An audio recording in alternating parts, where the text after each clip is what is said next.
दोस्तों नमस्कार। ये है मार्गदर्शन फॉर सिविल सर्विसेज। मैं अनुराग चौधरी।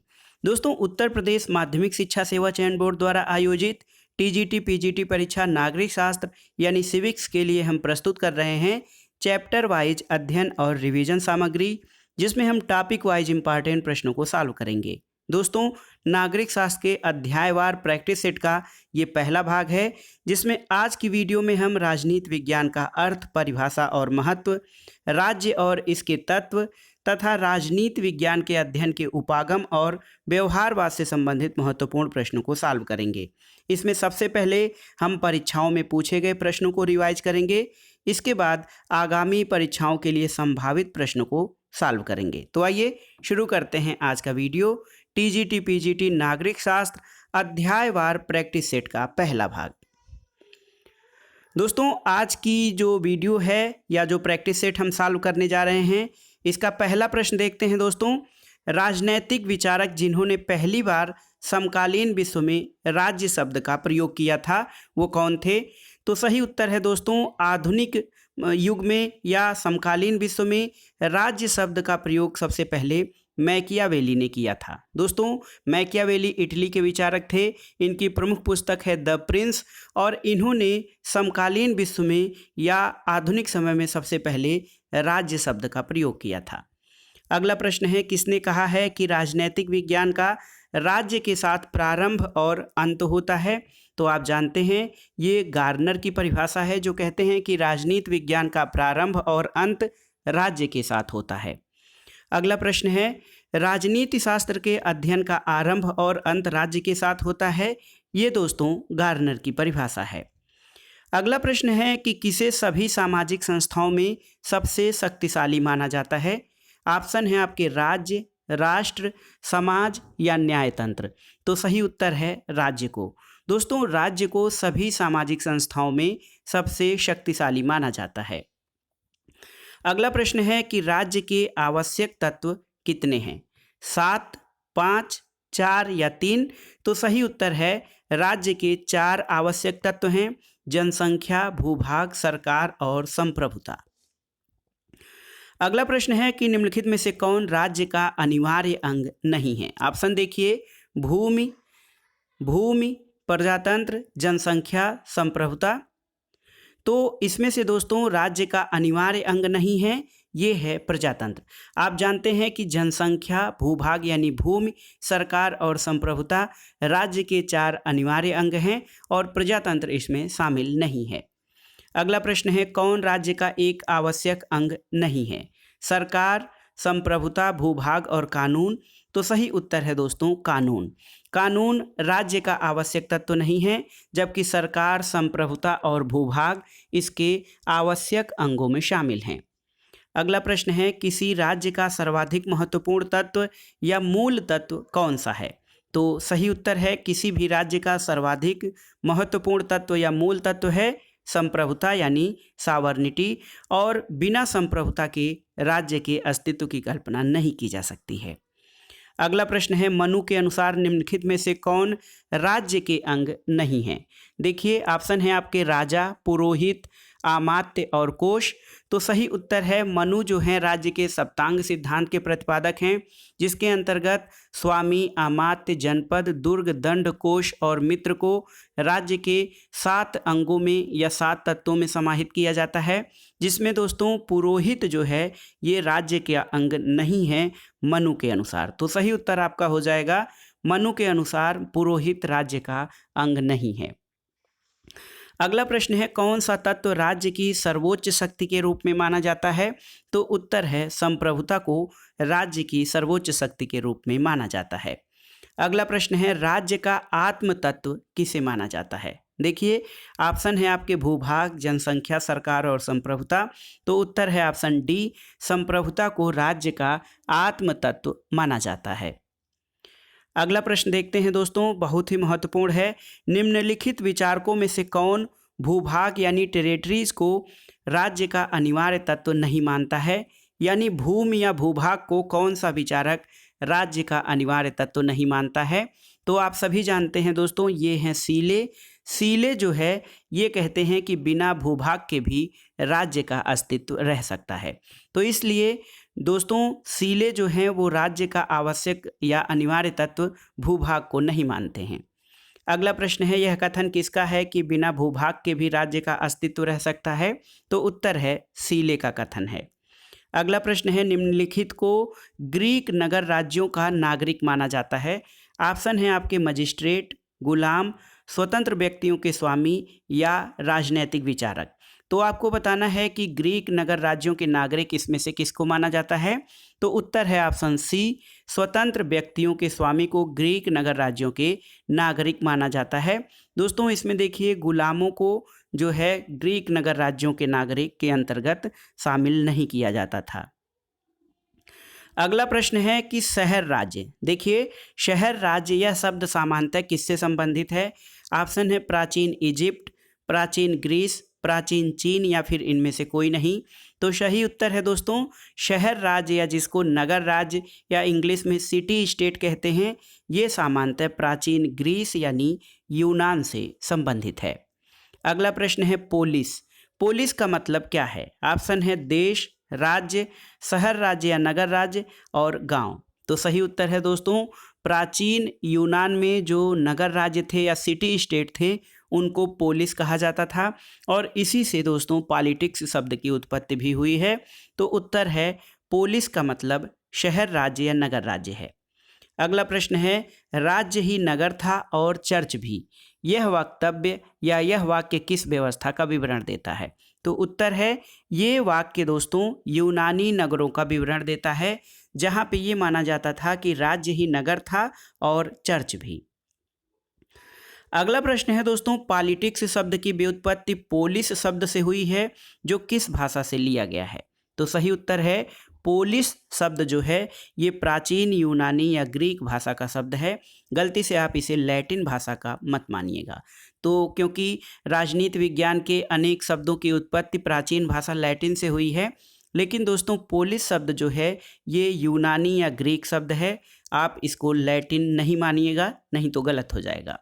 अगला प्रश्न है, नागरिक शास्त्र जिसको कि सिविक्स कहा जाता है, इसकी उत्पत्ति सिविक और सिविटास शब्दों से हुई है, ये किस भाषा का शब्द है? तो उत्तर है सिविक और सिविटास, जिससे कि सिविक्स यानी नागरिक शास्त्र की उत्पत्ति हुई है, यह एक लैटिन शब्द है। अगला प्रश्न है दोस्तों, राजनीति विज्ञान का संबंध राज्य और उसके साधन सरकार से है, ये कथन किसका है? ऑप्शन है गार्नर, डिमाक, गिलक्राइस्ट और सीले। तो सही उत्तर है डिमाक का कथन है कि राजनीति विज्ञान का संबंध राज्य और उसके साधन सरकार से है। अगला प्रश्न एक कथन है कि रक्त संबंध समाज का निर्माण करता है और कालांतर में समाज राज्य को जन्म देता है, ये किसका कथन है? तो उत्तर है मैकाइवर। दोस्तों मैकाइवर का कहना है कि रक्त संबंध समाज का निर्माण करता है और कालांतर में समाज राज्य को जन्म देता है। मैकाइवर राज्य के उत्पत्ति के ऐतिहासिक या विकासवादी सिद्धांत के पक्षधर हैं। अगला प्रश्न है कि राजनीति विज्ञान सामाजिक विज्ञान का वह अंग है जो राज्य के आधारभूत तत्वों और शासन के सिद्धांतों का विवेचन करता है।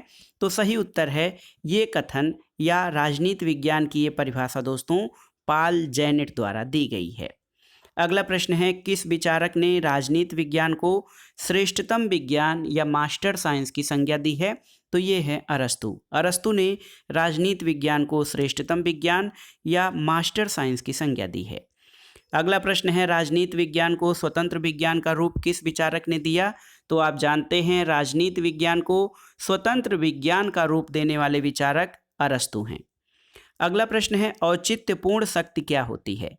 ऑप्शन है आपके प्रभाव, ज्ञान, धन या सत्ता। तो सही उत्तर है औचित्यपूर्ण शक्ति को सत्ता कहा जाता है। दोस्तों जब शक्ति में औचित्यपूर्णता मिल जाती है तो उससे सत्ता का निर्माण होता है। अगला प्रश्न है, सरकारों का सुव्यवस्थित वर्गीकरण सबसे पहले किसने प्रतिपादित किया था? ऑप्शन देखिए मैकियावेली, प्लेटो, अरस्तु या मॉन्टेस्क्यू। तो सही उत्तर है अरस्तु ने सबसे पहले सरकारों का व्यवस्थित वर्गीकरण प्रतिपादित किया था। अगला प्रश्न है दोस्तों, निम्नलिखित में से कौन सा आधुनिक राजनीतिक विज्ञान का लक्षण नहीं है? ऑप्शन देखिए शक्ति का अध्ययन, अंतर अनुशासनात्मक अध्ययन, मूल्य प्रधान अध्ययन और मानवीय क्रियाओं का अध्ययन। तो सही उत्तर है आधुनिक राजनीति विज्ञान का लक्षण नहीं है, ऑप्शन सी मूल्य प्रधान अध्ययन। अगला प्रश्न है दोस्तों, मैं ही राज्य हूँ यानी आई एम द स्टेट, यह घोषणा किसने की थी? तो सही उत्तर है ये लुई 14वें का कथन है कि मैं ही राज्य हूँ। अगला प्रश्न है लास्की के अनुसार राज्य क्या है? तो सही उत्तर है दोस्तों लास्की के अनुसार राज्य जो है वो समाज का सेवक है और राज्य की आवश्यकता व्यक्तियों के विकास के लिए होती है, लास्की का ऐसा मानना है। अगला प्रश्न देखते हैं, आदमी एक सामाजिक प्राणी है या man is a social animal, यह परिभाषा किसने दी है? ऑप्शन है अरिस्टोटिल, प्लेटो, रूसो या लास्की। तो सही उत्तर है ये परिभाषा अरिस्टोटिल यानी अरस्तु की है, जो कहता है कि man is a social animal यानी व्यक्ति एक सामाजिक प्राणी है। अगला प्रश्न है दोस्तों, एक आदर्श राज्य की जनसंख्या प्लेटो ने कितनी निर्धारित की थी? तो याद कर लीजिएगा 5040 व्यक्ति। प्लेटो के अनुसार आदर्श राज्य की जनसंख्या 5040 व्यक्ति है। अगला प्रश्न है राजनीति विज्ञान किसकी शाखा है? तो राजनीति विज्ञान भौतिक विज्ञान, प्रकृति विज्ञान, पूर्ण विज्ञान और समाज विज्ञान में से सोशल साइंस यानी समाज विज्ञान की शाखा है। ऑप्शन डी आपका सही उत्तर हो जाएगा। अगला प्रश्न है दोस्तों, परंपरागत राजनीति विज्ञान का निम्नलिखित में से कौन सा लक्षण नहीं है?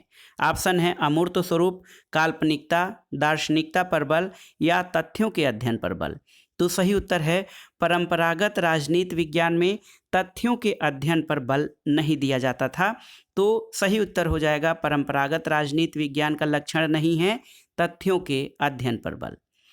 अगला प्रश्न है सामंतशाही में किसका प्रबल वैशिष्ट्य था? शहर राज्य, रोमन साम्राज्य, पवित्र रोमन साम्राज्य या सभी तीनों। तो उत्तर है दोस्तों सामंतशाही या सामंतवादी पवित्र रोमन साम्राज्य का प्रबल वैशिष्ट्य था। तो सही उत्तर है रोमन साम्राज्य। उत्तर हो जाएगा सामंतशाही जो है पवित्र रोमन साम्राज्य का प्रबल वैशिष्ट्य था।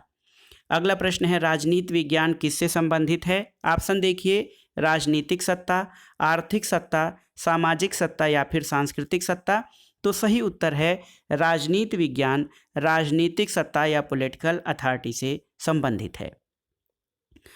अगला प्रश्न है दोस्तों, यह कथन जो कहता है कि राज्य एक नैतिक संस्था है, ये मनुष्य के पूर्ण नैतिक विकास के लिए अनिवार्य है, इसका आरोपण है। दोस्तों कौन सा जो है विचारधारा ये मानता है कि राज्य एक नैतिक संस्था है जो मनुष्य के पूर्ण नैतिक विकास के लिए अनिवार्य है? तो ये है आदर्शवादी। आदर्शवादी जो विचार है वो राज्य को नैतिक संस्था मानता है जो मनुष्य के पूर्ण नैतिक विकास के लिए अनिवार्य है।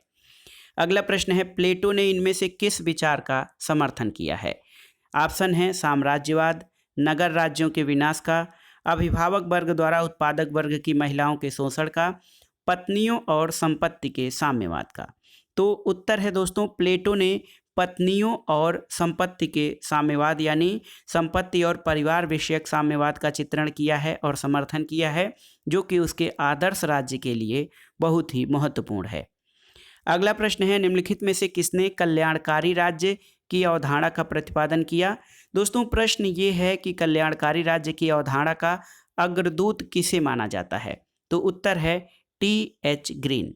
थॉमस हिल ग्रीन को दोस्तों कल्याणकारी राज्य या वेलफेयर स्टेट के अवधारणा का अग्रदूत माना जाता है। अगला प्रश्न है आधुनिक राज्य को ऐसे वर्णित करते हैं। ऑप्शन देखिए पुलिस राज्य, कल्याण राज्य, हस्तक्षेप राज्य या एक तंत्री राज्य। तो सही उत्तर है आधुनिक राज्यों को एक कल्याणकारी राज्य या वेलफेयर स्टेट के रूप में वर्णित किया जाता है। अगला प्रश्न है दोस्तों एक राज्य जो अपने नागरिकों को अधिकतम सामाजिक सुविधाएं प्रदान करता है वो कैसा राज्य कहा जाता है? तो उत्तर है कल्याणकारी राज्य जो अपने नागरिकों को अधिकतम सामाजिक सुविधाएं देता है। अगला प्रश्न है कल्याणकारी राज्य का उद्देश्य क्या है? तो उत्तर है दोस्तों आर्थिक सुरक्षा की व्यवस्था, सामाजिक सुरक्षा की व्यवस्था, राजनीतिक सुरक्षा, यानी ऑप्शन डी इनमें से सभी। दोस्तों कल्याणकारी राज्य का उद्देश्य ये सभी है जो अपने नागरिकों को आर्थिक सुरक्षा, सामाजिक सुरक्षा और राजनीतिक सुरक्षा की गारंटी देता है। अगला प्रश्न है राज्य के कार्यों की परंपरागत विचारधारा के अनुसार अनिवार्य और ऐच्छिक दो भागों में बांटा गया है। लेकिन वर्तमान समय में राज्य की अवधारणा के अनुसार अनिवार्य और ऐच्छिक का भेद समाप्त हो गया है और समस्त कार्य अनिवार्य माने जा रहे हैं। तो दोस्तों इसमें देखिए सही उत्तर आपका हो जाएगा, ये है लोक कल्याणकारी राज्य की अवधारणा, जिसमें राज्य के ऐच्छिक और अनिवार्य कार्यों का अंतर समाप्त हो गया है, क्योंकि सभी कार्यों को अनिवार्य कार्य माना जा रहा है और ये राज्य के लोक कल्याणकारी राज्य की अवधारणा पे जो है आधारित है। अगला प्रश्न है, एक आधुनिक राज्य संविधान के बिना राज्य नहीं बल्कि अराजकता का शासन है। देखिए बहुत ही महत्वपूर्ण कथन है कि एक आधुनिक राज्य जो है समाज संविधान के बिना राज्य नहीं बल्कि अराजकता का शासन है। ये प्रसिद्ध विचारक जेलिनेक का कथन है। याद रखिएगा, आधुनिक राज्य संविधान के बिना राज्य नहीं बल्कि अराजकता का शासन है, जेलिनेक। अगला प्रश्न है, किस तत्व को प्लेटो ने अधिक महत्व नहीं दिया है? ऑप्शन है उद्यमिता, क्षुधा या उत्पादन, शौर्य और विवेक। तो सही उत्तर है दोस्तों, उद्यमिता को प्लेटो ने अधिक महत्व नहीं दिया है। प्लेटो ने राज्य के 3 आवश्यक या व्यक्ति के 3 आवश्यक तत्व माने हैं, विवेक, साहस और तृष्णा। विवेक और साहस और तृष्णा जो ये 3 तत्व हैं, इनके आधार पे वो 3 वर्गों की कल्पना करता है। विवेक की प्रधानता वाले शासक वर्ग, शौर्य की प्रधानता वाले सैनिक वर्ग और तृष्णा की प्रधानता वाले व्यापारी और सामान्य कृषक वर्ग। तो प्लेटो जो है इस तत्व को, प्लेटो ने उद्यमिता को अधिक महत्व नहीं दिया है। अगला प्रश्न है, अरस्तु ने राज्यों और संविधानों का वर्गीकरण किस प्रकार किया है? तो सही उत्तर है, सबसे पहले संविधान और राज्य का वर्गीकरण अरस्तु ने किया और शासकों की संख्या और शासन की गुणवत्ता के आधार पर अरस्तु ने राज्य और संविधान का वर्गीकरण किया है। अगला प्रश्न है, हेनरी डेविड थ्योरो का क्या विश्वास था? तो सही उत्तर है, हेनरी डेविड थ्योरो का मानना था कि अंतरात्मा का आदेश राज्य के आदेश के ऊपर है। दोस्तों हेनरी डेविड थ्योरो एक अराजकतावादी विचारक माने जाते हैं और उन्होंने राज्य के जो है दमनकारी कार्यों या बल प्रयोग को अनैतिक और अनुचित माना है और वो कहते हैं अंतरात्मा का आदेश राज्य के आदेश के ऊपर है। अगला प्रश्न है, निम्नलिखित में से कौन सा वर्ग षाडगुण्य का भाग नहीं है? आपको बताना है। तो सही उत्तर है षड्यंत्र और पंचशील, क्योंकि षाडगुण्य में संधि, विग्रह, यान, आसन, द्वैधी भाव ये सब शामिल हैं। दोस्तों षड्यंत्र और पंचशील ये षाडगुण्य सिद्धांत के भाग नहीं हैं। अगला प्रश्न है, मनु की षाडगुण्य नीति में निम्नलिखित में से क्या शामिल नहीं है? आपको बताना है। तो सही उत्तर है दोस्तों व्यवहार। मनु की षाडगुण्य नीति में जो शामिल चीज़ें हैं उसमें शांति, संश्रय और विग्रह है, जबकि व्यवहार इसमें शामिल नहीं है। अगला प्रश्न है, निम्नलिखित कथनों पर विचार कीजिए और दिए गए कूटों के आधार पर सही उत्तर दीजिए। पहला कथन है कि राजनीति विज्ञान राजनीति का व्यवस्थात्मक अध्ययन है, ये आपका सही है। यह सैद्धांतिक और शोधपरक है, ये भी सही है। यह पूर्णतः वैज्ञानिक और पूर्णतः नैतिकवादी है, ये सही नहीं है।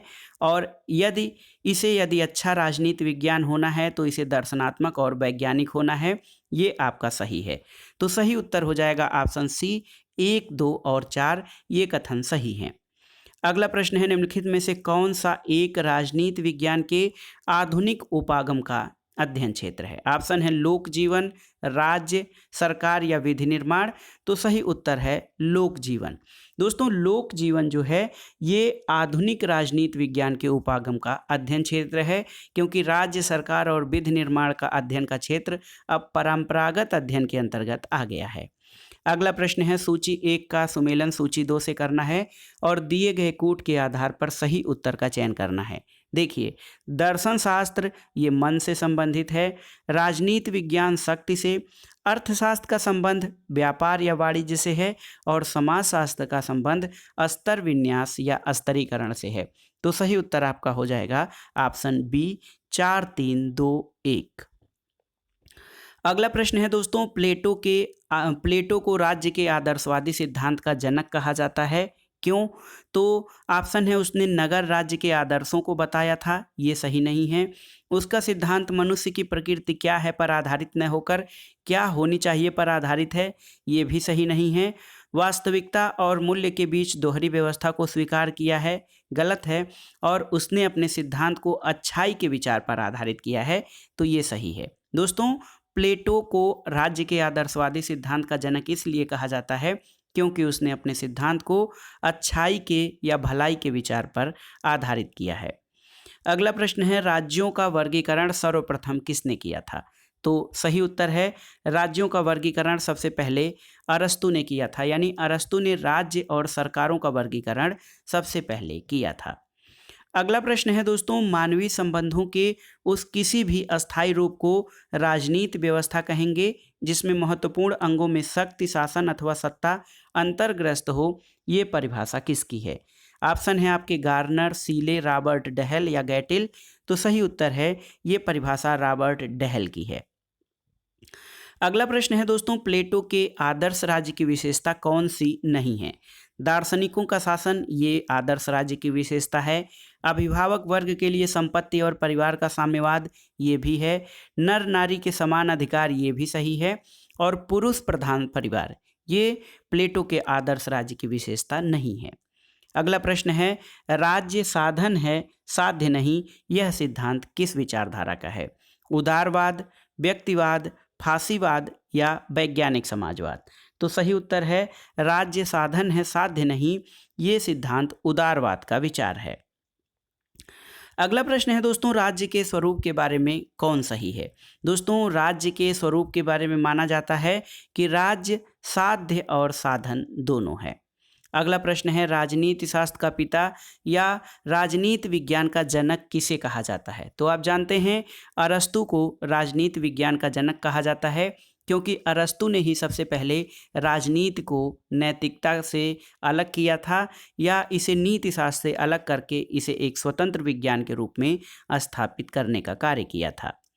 अगला प्रश्न है दोस्तों, वुड्रो विल्सन के अनुसार कौन सा राज्य का ऐच्छिक कार्य है?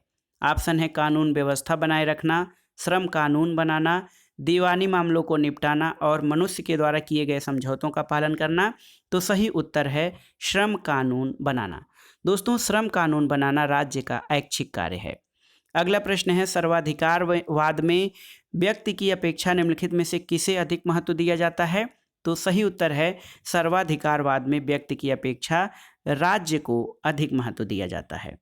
अगला प्रश्न है, किस विद्वान ने समाज को ईंट और राज्य को सीमेंट कहा है? तो उत्तर है आशीर्वादम। दोस्तों, एडी आशीर्वादम ने समाज को ईंट और राज्य को सीमेंट कहा है। अगला प्रश्न है, देखिए प्रश्न संख्या 62, राज्य एक निश्चित भूभाग में जनता द्वारा कानून स्थापना के लिए संगठित समूह का नाम है। ये कथन किसका है? तो ये कथन विल्सन का है। याद रखिएगा, ये परिभाषा विल्सन की है कि राज्य एक निश्चित भूभाग में जनता द्वारा कानून स्थापना के लिए संगठित समूह का नाम है। अगला प्रश्न है, मैकाइवर के अनुसार राज्य को निम्न में से कौन संबंधित कार्य नहीं करने चाहिए? ऑप्शन है साहित्य और कला पर नियंत्रण, पुस्तकालयों की व्यवस्था, कानून व्यवस्था का प्रबंध या प्राकृतिक संसाधनों का शोषण। तो सही उत्तर है, मैकाइवर के अनुसार राज्य को साहित्य और कला पर नियंत्रण नहीं करना चाहिए। अगला प्रश्न है, कौन राज्य नहीं है? देखिए, संयुक्त राज्य अमेरिका, रूस, राष्ट्र संघ और बांग्लादेश। तो सही उत्तर है दोस्तों, राष्ट्र संघ राज्य नहीं है क्योंकि इसमें संप्रभुता निहित नहीं है। अगला प्रश्न है, कौन सा राज्य नहीं है? ऑप्शन है राजस्थान, नेपाल, बांग्लादेश, श्रीलंका। तो सही उत्तर है दोस्तों राजस्थान। राजस्थान भारत का एक राज्य जिसको हम राजनीति विज्ञान में राज्य कहते हैं, उसका अर्थ दोस्तों जो है जनसंख्या, भूभाग, सरकार और संप्रभुता से लिया जाता है।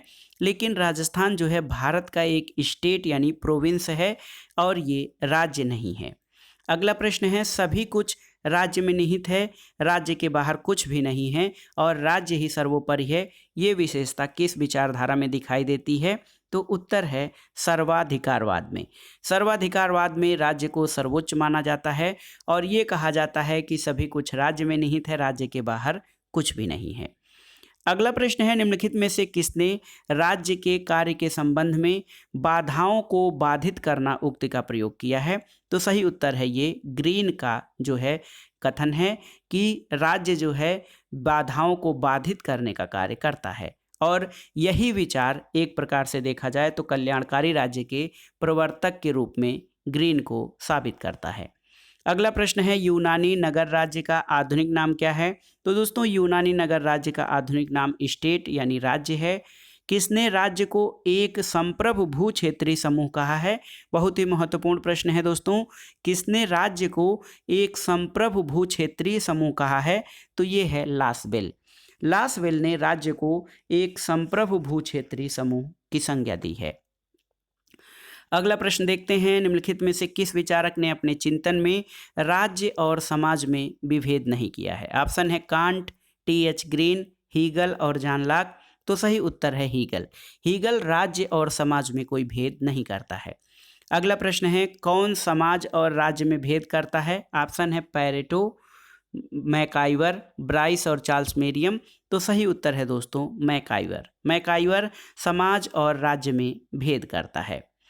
अगला प्रश्न है, निम्नलिखित में से कौन सॉफ्ट स्टेट के विचार से संबंधित है? ऑप्शन है कार्ल डायस, गुन्नार मेडल, लेनिन और रूसो।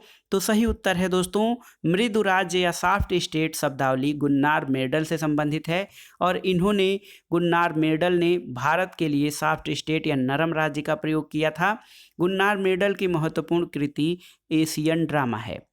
अगला प्रश्न है दोस्तों, राज्य ओक या चट्टान से उत्पन्न नहीं होता वरन उसमें निवास करने वाले व्यक्तियों के चरित्र से उत्पन्न होता है, ये किसने कहा था? तो ये परिभाषा प्लेटो की है, जो कहता है कि राज्य ओक या चट्टान से उत्पन्न नहीं होता बल्कि उसमें निवास करने वाले व्यक्तियों के चरित्र से उत्पन्न होता है। अगला प्रश्न है, आपको बताना है कौन सा एक सही सुमेलित नहीं है। देखिए, सकारात्मक स्वतंत्रता हीगल सही सुमेलित है, सुख और दुख की गणना बेंथम से संबंधित है, वैज्ञानिक व्यक्तिवाद के प्रवर्तक स्पेंसर हैं, लोकतांत्रिक केंद्रितावाद एंजिल्स, ये आपका सही सुमेलित नहीं है। तो ऑप्शन डी आपका सही सुमेलित नहीं है। अगला प्रश्न है, निम्नलिखित विचारकों में से कौन एक राज्य के यांत्रिक स्वरूप की अवधारणा का समर्थक नहीं है? ऑप्शन है हाब्स, मिल, बेंथम और ग्रीन। तो सही उत्तर है दोस्तों ऑप्शन डी ग्रीन। ग्रीन जो है राज्य के यांत्रिक स्वरूप की अवधारणा का समर्थक नहीं है, जबकि हाब्स, बेंथम और मिल राज्य के यांत्रिक अवधारणा के समर्थक हैं। अगला प्रश्न है दोस्तों, राज्य विधि का शिशु और जनक दोनों है, ये कथन किससे संबंधित है? तो राज्य विधि का शिशु और जनक दोनों है, ये मैकाइवर का कथन है। अगला प्रश्न है, राज्य एक संसार है जिसे आत्मा अपने लिए बनाती है, ये कथन किसका है? तो सही उत्तर है ये कथन हीगल का है, जो कहता है कि राज्य एक संसार है जिसे आत्मा अपने लिए बनाती है। दोस्तों एम.पी. फॉलेट का एक कथन है कि मेरी आत्मा का निवास राज्य में है। दोस्तों इन्होंने जो महत्वपूर्ण पुस्तक लिखी है एम.पी. फॉलेट में, एम.पी. फॉलेट ने द न्यू स्टेट, इसमें उन्होंने कहा है कि मेरी आत्मा का निवास राज्य में है। अगला प्रश्न है, किसने राज्य का इस प्रकार वर्णन किया है कि यह संपूर्ण विज्ञान में साझेदारी है, संपूर्ण कला में साझेदारी है और प्रत्येक सद्गुण और सभी पूर्णता में साझेदारी है? तो सही उत्तर है एडमंड बर्ग। अगला प्रश्न है, आधुनिक राज्यों की स्थिति समूह बनाम राज्यों की होती जा रही है, यानी ग्रुप्स वर्सेज स्टेट्स। तो सही उत्तर है बार्कर का कथन है ये। अगला प्रश्न है, कौन सा युग्म सही सुमेलित नहीं है? अभिजात्य सिद्धांत तो दोस्तों एलिट थियरी पैरेटो से संबंधित है, अनुदारवादी सिद्धांत बर्क से संबंधित है, उदारवादी सिद्धांत प्लेटो से नहीं बल्कि जो है जॉन लॉक से संबंधित है और सामाजिक प्रसंविदा सिद्धांत रूसो से संबंधित है। तो सही उत्तर है दोस्तों सही सुमेलित नहीं है ऑप्शन सी, उदारवादी सिद्धांत प्लेटो। तो प्लेटो उदारवादी नहीं बल्कि आदर्शवादी विचारक है। अगला प्रश्न है दोस्तों, राजनीति विज्ञान के अंतर्गत राज्य और सरकार का अध्ययन किया जाता है। राजनीति विज्ञान की यह परिभाषा किसके द्वारा दी गई है? तो सही उत्तर है गिलक्राइस्ट। गिलक्राइस्ट राजनीति विज्ञान को राज्य और सरकार के अध्ययन से संबंधित करते हैं और उन्होंने कहा है कि राजनीति विज्ञान के अंतर्गत राज्य और सरकार का अध्ययन किया जाता है। अगला प्रश्न है, नागरिक शास्त्र के अध्ययन का मुख्य विषय क्या है? ऑप्शन है आपके नागरिकता, पंचायती राज, राज्य या नगर निगम। तो सही उत्तर है नागरिक शास्त्र के अध्ययन का मुख्य विषय नागरिकता यानी सिटीजनशिप है। अगला प्रश्न है राज्य का स्वरूप मूलतः निगम के समान है, ये कथन किसका है? तो उत्तर है मैकाइवर का कथन है कि राज्य का स्वरूप मूलतः निगम के समान है। अगला प्रश्न कई बार परीक्षाओं में आया है कि सबसे निकृष्ट राज्य भी सबसे उत्कृष्ट अराजकता से अच्छा है, ये कथन किसका है? तो दोस्तों ये प्रसिद्ध समझौतावादी विचारक हाब्स का कथन है कि सबसे निकृष्ट राज्य भी सबसे उत्कृष्ट अराजकतावाद से अच्छा है। अगला प्रश्न है निम्नलिखित में से कौन सा युग्म सही है? तो मनुष्यों का समूह भाईचारा कांट, ये सही नहीं है। राज्य की उच्चतर तार्किकता, दोस्तों ये बोसांके, ये भी सही नहीं है। राज्य समुदायों का समुदाय है, ग्रीन, ये नहीं सही है। मनुष्य का प्राकृतिक अधिकार लाक, तो सही उत्तर है लाक ने मनुष्यों के प्राकृतिक अधिकारों की बात कही है, ये युग्म सही है। और लाक कहता है कि प्रारंभिक अवस्था से ही यानी प्राकृतिक अवस्था में ही व्यक्तियों के राज्य के निर्माण से पूर्व ही व्यक्तियों के पास प्राकृतिक अधिकार थे, जिनमें जीवन, स्वतंत्रता और संपत्ति यानी लाइफ, लिबर्टी एंड प्रॉपर्टी के अधिकार, इनको लाक प्राकृतिक अधिकारों की श्रेणी में रखता है। अगला प्रश्न है आदर्शवाद यानी आइडियलिज्म है। ऑप्शन देखिए, राज्य का समर्थक, राज्य के विरुद्ध, राज्य और व्यक्ति का समर्थक और व्यक्ति का समर्थक। तो सही उत्तर है आदर्शवाद राज्य का समर्थक है। दोस्तों अराजकतावाद राज्य के विरुद्ध है और व्यक्तिवाद व्यक्ति का या व्यक्ति की स्वतंत्रता का समर्थक है। अगला प्रश्न है सूची 1 का सूची 2 से सुमेलन करना है। यहाँ पर देखिए वैज्ञानिक समाजवाद, वैज्ञानिक समाजवाद यानी मार्क्सवाद ये मानता है कि राज्य शोषण का यंत्र है। प्रत्ययवाद, प्रत्ययवाद जो है ये कहता है कि राज्य का तत्वमीमांसी सिद्धांत प्रतिपादित करता है।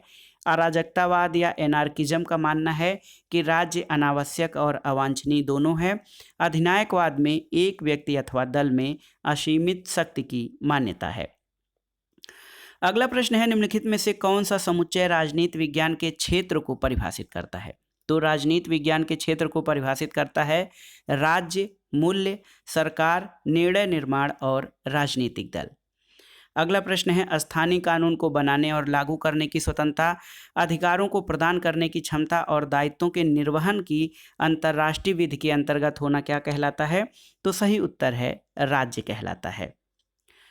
अगला प्रश्न है दोस्तों सुमेलित करना है। देखिए सूची 1 का सूची 2 से राज्य का दार्शनिक सिद्धांत, देखिए बहुत ही महत्वपूर्ण है। राज्य का दार्शनिक सिद्धांत जो है ये आपका बोसांके से संबंधित है। राज्य और विधि का सामान्य सिद्धांत ये दोस्तों कैल्सन से संबंधित है। दार्शनिक उग्रवाद जो है ये बेंथम से संबंधित है और नागरिक सद्गुणों की अभिवृद्धि की पूर्व दशा के रूप में गणतंत्रवाद ये मैकियावेली से संबंधित है। तो सही उत्तर आपका हो जाएगा ऑप्शन ए। अगला प्रश्न अब आइए देखते हैं व्यवहारवादी उपागम से संबंधित प्रश्नों को। दोस्तों राजनीति शास्त्र के अध्ययन के व्यवहारवादी उपागम के विकास के लिए उत्तरदायी राजनीतिक वैज्ञानिक कौन था?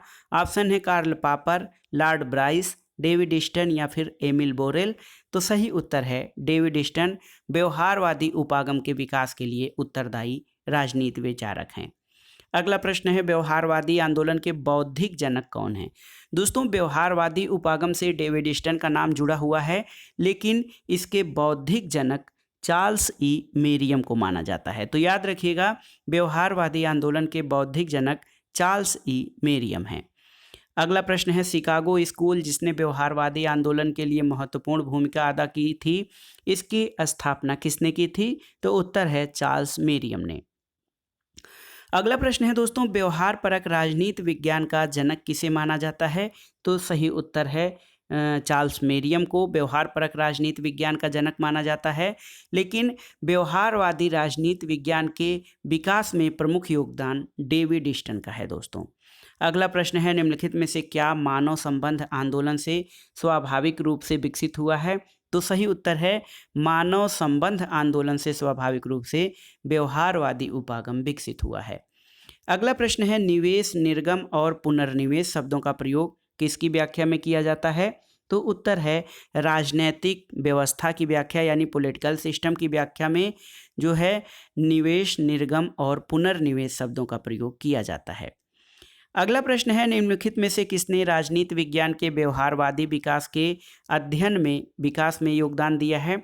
तो दोस्तों व्यवहारवादी अध्ययन के विकास में डेविड ईस्टन का महत्वपूर्ण योगदान है। उत्तर व्यवहारवाद की श्रेष्ठ व्याख्या किसने की? तो सही उत्तर है डेविड ईस्टन ने। दोस्तों, व्यवहारवाद और उत्तर व्यवहारवाद दोनों के विकास में डेविड ईस्टन का महत्वपूर्ण योगदान रहा है। अगला प्रश्न है, कौन व्यवहारवाद और उत्तर व्यवहारवाद का प्रतिपादक माना जाता है? तो ये है डेविड ईस्टन। अगला प्रश्न है, इनमें से किसने कहा है कि राजनीति समाज में मूल्यों का आधिकारिक आवंटन है? तो उत्तर है ये कथन डेविड ईस्टन का है। अगला प्रश्न है, राजनीति विज्ञान में व्यवहारवाद एक प्रवृत्ति थी जिसने क्या किया? तो उत्तर है कि राजनीति विज्ञान में व्यवहारवाद ने राजनीति विज्ञान को मानव प्रकृति पर आधारित किया। अगला प्रश्न है कि किस व्यवहारवादी विचारक ने अपने चिंतन में मानवीय स्वतंत्रता और प्रतिष्ठा को इरादे यानी इंटेंशन, प्रयोजन यानी पर्पज और प्रेरणा यानी मोटिव से जोड़ा? तो सही उत्तर है B.F. स्किनर। अगला प्रश्न है, व्यवहारवाद प्रेरणा लेता है किससे? तो सही उत्तर है दोस्तों, व्यवहारवाद प्रत्यक्षवाद से प्रेरणा लेता है। अगला प्रश्न है, उत्तर व्यवहारवाद का आधारभूत लक्षण नहीं है? तो सही उत्तर है सामाजिक रूढ़िवादिता की विचारधारा उत्तर व्यवहारवाद का आधारभूत लक्षण नहीं है।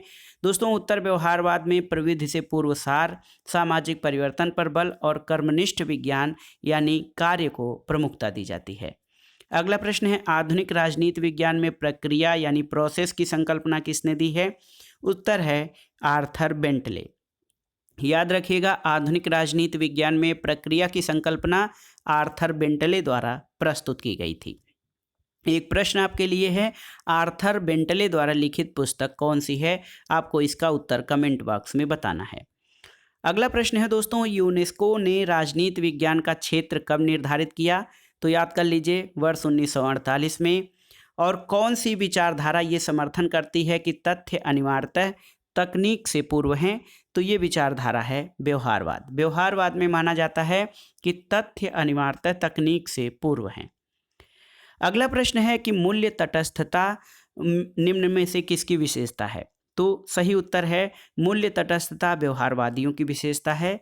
अगला प्रश्न है, संरचनात्मक प्रकार्यात्मक उपागम किसके नाम के साथ जुड़ा हुआ है? तो सही उत्तर है आमंड और पावेल।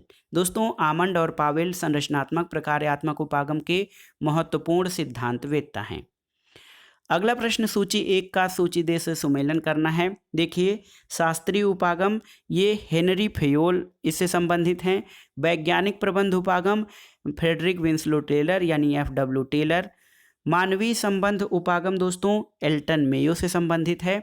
और व्यवहारवादी उपागम हर्बर्ट साइमन। तो सही उत्तर आपका हो जाएगा ऑप्शन डी 3, 1, 4, 2।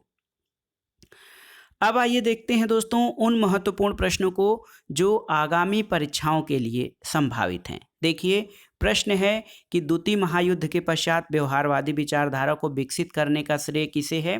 तो उत्तर है अमेरिकी राजनीति विचारकों को। अगला प्रश्न है, व्यवहारवादी उपागम का जन्म 1940 के दशक में कहाँ हुआ था? तो अमेरिका में हुआ था। और अगला प्रश्न एक महत्वपूर्ण कथन है कि जब तक दार्शनिक राजा नहीं होंगे या विश्व के राजा दर्शन की भावना से प्रेरित नहीं होंगे, तब तक राज्यों को उनकी बुराइयों से कभी मुक्ति प्राप्त नहीं हो सकती है। ये कथन किसका है? तो सही उत्तर है दोस्तों, ये कथन प्लेटो का है।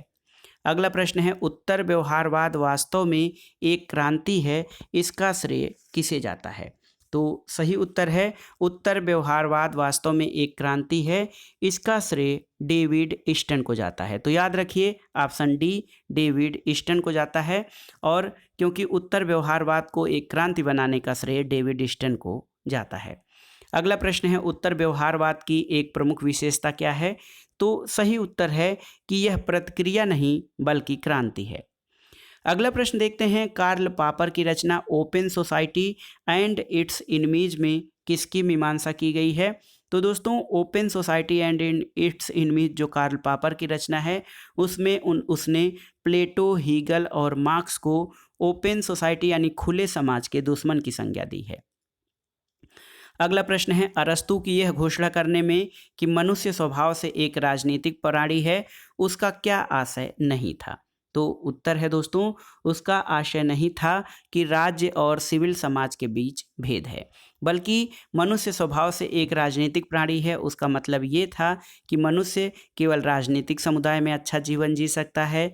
राजनीति एक नैतिक क्रिया है जिसका सरोकार न्यायपूर्ण समाज की रचना है, और राजनीति एक श्रेष्ठ विज्ञान है जो अनिवार्यतः अच्छे समाज की रचना का प्रयास है। लेकिन उसके अनुसार उसका आशय जो नहीं था वो था राज्य और सिविल समाज के बीच विभेद है। अगला प्रश्न है, उत्पत्ति की दृष्टि से कौन सा सामाजिक विज्ञान राजनीति विज्ञान के पूर्व का है? ऑप्शन है मनोविज्ञान, इतिहास, दर्शन शास्त्र या समाजशास्त्र। तो सही उत्तर है दर्शन शास्त्र उत्पत्ति की दृष्टि से जो है राजनीति विज्ञान के पूर्व का है। अगला प्रश्न है, एडवर्ड सील्स के अनुसार राजनीतिक विकास को मापा जाना चाहिए कैसे? तो सही उत्तर है दोस्तों देश की राजनीतिक संस्थाओं से एडवर्ड सील्स के अनुसार राजनीतिक विकास की गणना की जानी चाहिए। अगला प्रश्न है, व्यवहारवादी उपागम से संबंधित कथनों में कौन सा सही है? तो देखिए इसकी प्रवृत्ति अंतःशास्त्रीय है, ये आपका सही कथन है।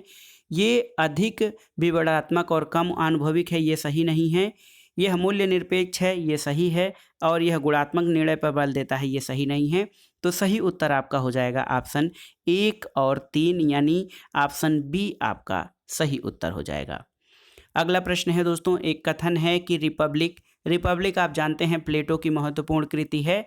रिपब्लिक केवल राजनीति पर लिखी गई पुस्तक मात्र नहीं बल्कि शिक्षा पर लिखी गई ऐसी उत्कृष्ट रचना है जो इससे पहले कभी नहीं लिखी जा सकी। ये कथन किसका है? तो सही उत्तर है ये कथन रूसो का है, जो रिपब्लिक को शिक्षा पर लिखी गई सर्वश्रेष्ठ कृति कहता है। अगला प्रश्न सूची 1 का सूची 2 से सुमेलन करना है। देखिए, राज्य दमन का एक कृत्रिम चक्र है, ये कार्ल मार्क्स का कथन है। राज्य एक जीवधारी है, यानी राज्य के सावयव सिद्धांत हर्बर्ट स्पेंसर। राज्य पूर्ण नैतिक विकास की आवश्यक परिस्थितियों का सृजन करता है, टी.एच. ग्रीन। और राज्य एक आवश्यक बुराई है, जे.एस. मिल। तो सही उत्तर आपका हो जाएगा ऑप्शन बी। अगला प्रश्न देखते हैं, निम्नलिखित में से किसको अरस्तु ने सरकार के विकृत रूप के संबंधित किया है? लोकतंत्र, कुलीन तंत्र, निरंकुश तंत्र और उपर्युक्त सभी। तो सही उत्तर है दोस्तों उपर्युक्त सभी, क्योंकि अरस्तु जो है शासन के सर्वोत्कृष्ट रूप में पॉलिटी को जो है संदर्भित करता है। तो याद रखिएगा, पॉलिटी जो है अरस्तु के अनुसार शासन का सर्वोत्तम रूप है, जबकि लोकतंत्र, कुलीन तंत्र और निरंकुश तंत्र उसके लिए सरकार के विकृत रूप हैं। अगला है प्रश्न है, अरस्तु का राजनीतिक विचार किस पुस्तक में प्रतिपादित किया गया है? तो सही उत्तर है अरस्तु की महत्वपूर्ण कृति पॉलिटिक्स में उसके राजनीतिक विचारों का प्रतिपादन किया गया है। अगला प्रश्न है दोस्तों, कौन सा कथन सही है? तो सही उत्तर है राजनीतिक विकास लोकतंत्र का निर्माण करता है, ये कथन सही है। अगला प्रश्न है, किसने कहा है कि जो अरस्तु का आदर्श राज्य है वही प्लेटो का द्वितीय सर्वश्रेष्ठ राज्य है? ये कथन किसका है? तो सही उत्तर है ये कथन जे.एच. सेबाइन का है, जो कहते हैं कि जो अरस्तु का आदर्श राज्य है वही प्लेटो का द्वितीय सर्वश्रेष्ठ राज्य है। अगला प्रश्न एक महत्वपूर्ण कथन है कि राजा को शेर की तरह साहसी और लोमड़ी की तरह चालाक होना चाहिए, ये कथन किसका है? तो उत्तर है मैकियावेली का कथन है। अगला प्रश्न है दोस्तों, राज्य कानून का शिशु और जनक दोनों है, ये किसकी युक्ति है? तो सही उत्तर है ये मैकाइवर का कथन है, जो कहते हैं कि राज्य कानून का शिशु और जनक दोनों है। अगला प्रश्न देखते हैं कौन सा कथन सही है? तो देखिए कथन देख लेते हैं, राज्य एक कृत्रिम संस्था है, राज्य स्वाभाविक और आवश्यक संस्था है, राज्य एक अनावश्यक संस्था है और राज्य का व्यक्ति के प्रति कोई दायित्व नहीं है। इनमें से दोस्तों सही कथन जो है ऑप्शन बी, राज्य एक स्वाभाविक और आवश्यक संस्था है। ऐसा इसलिए क्योंकि राज्य के अभाव में व्यक्ति अपना सर्वांगीण विकास नहीं कर सकता है। अगला प्रश्न देखते हैं दोस्तों, निम्नलिखित में से कौन सा राजनीति शास्त्री राजनीतिक विकास की अवधारणा से संबंधित है? तो सही उत्तर है दोस्तों ऑप्शन ए, कोलमैन। दोस्तों कोलमैन यानी आमंड और कोलमैन राजनीतिक विकास की अवधारणा से संबंधित हैं। अगला प्रश्न है, व्यवहारवाद की एक प्रमुख विशेषता क्या है? दोस्तों आपको बताना है कि व्यवहारवाद की महत्वपूर्ण विशेषता क्या है। तो सही उत्तर है व्यवहारवाद अंतर अनुशासनात्मक दृष्टिकोण पर आधारित है। अगला प्रश्न है, एक कथन है किसने राज्य को एक निश्चित भूभाग के राजनीतिक दृष्टि से संगठित लोग के रूप में परिभाषित किया है? तो ये परिभाषा ब्लंटसली की है, जो राज्य को एक निश्चित भूभाग के राजनीतिक दृष्टि से संगठित लोग के रूप में परिभाषित करते हैं। अगला प्रश्न है दोस्तों, अरस्तू के अनुसार राज्य क्या है? तो दोस्तों अरस्तू के अनुसार राज्य एक नैतिक और प्राकृतिक संस्था है और अरस्तू का मानना है कि राज्य परिवारों और ग्रामों का ऐसा समूह है जो व्यक्ति के सर्वांगीण विकास के लिए आवश्यक है और उसको अरस्तू राज्य को एक स्वाभाविक नैतिक और प्राकृतिक संस्था मानते हैं जिसके अभाव में व्यक्ति अपना विकास नहीं कर सकता है। अगला प्रश्न है, अरस्तू के अनुसार राज्य क्या है? तो सही उत्तर है, अरस्तू के अनुसार राज्य न तो दैवी संस्था है, न ही कृत्रिम कृति है और न ही शक्ति की उपज है, बल्कि यह एक प्राकृतिक संस्था है। अगला प्रश्न है कि राज्य सिर्फ समुदाय ही नहीं वरन यह सर्वोच्च समुदाय भी है, ये कथन किसका है? तो ये कथन दोस्तों अरस्तू का है।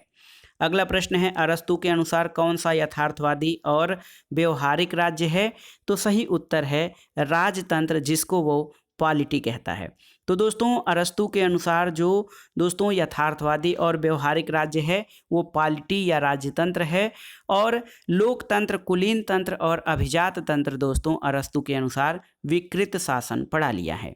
अगला प्रश्न है, किसने प्लेटो को मुक्त समाज का शत्रु या ओपन समाज के, ओपन सोसाइटी का इनमी घोषित किया है? तो उत्तर है कार्ल पापर।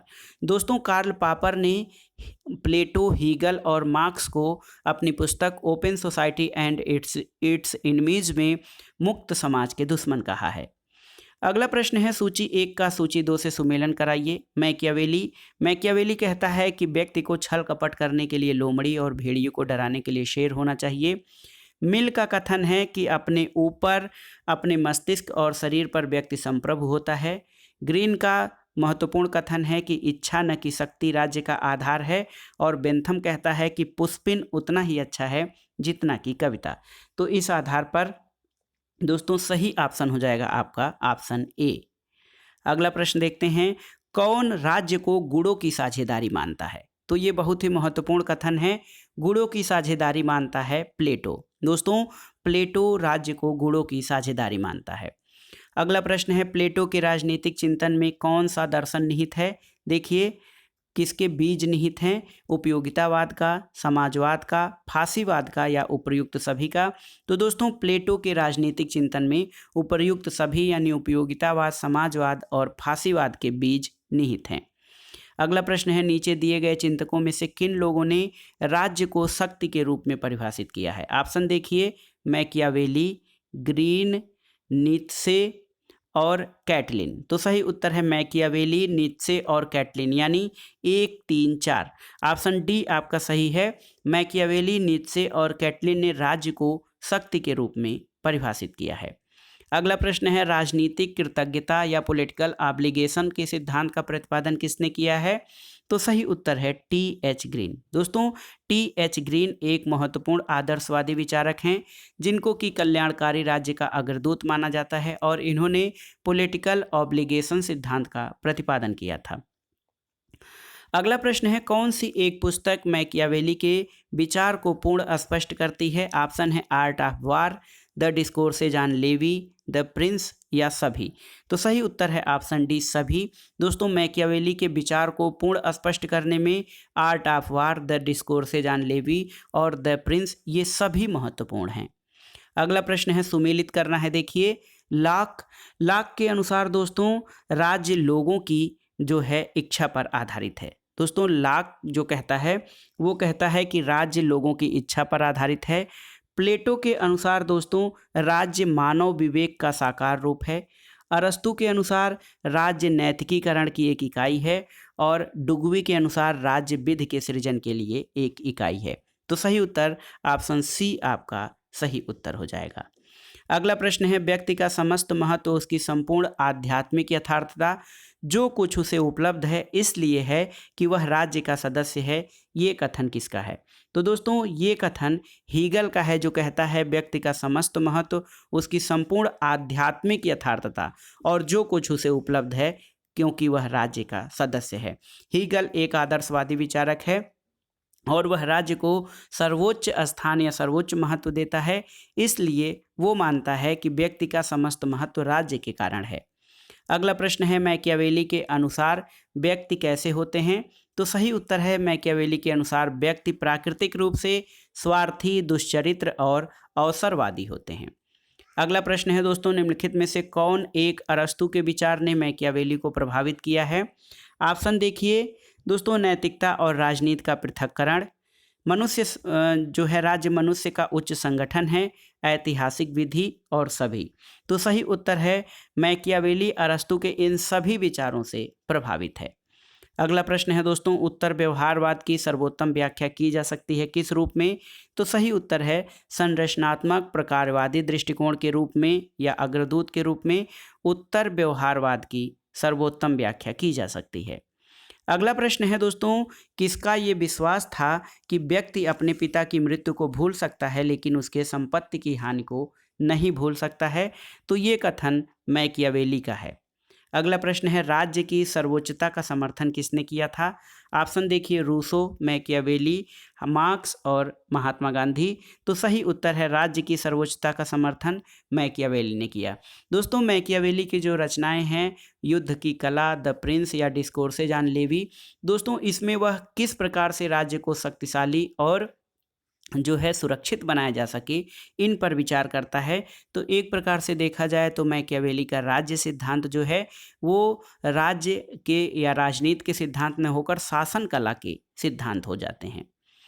अगला प्रश्न है दोस्तों, लोक कल्याणकारी राज्य में सरकार क्या करती है?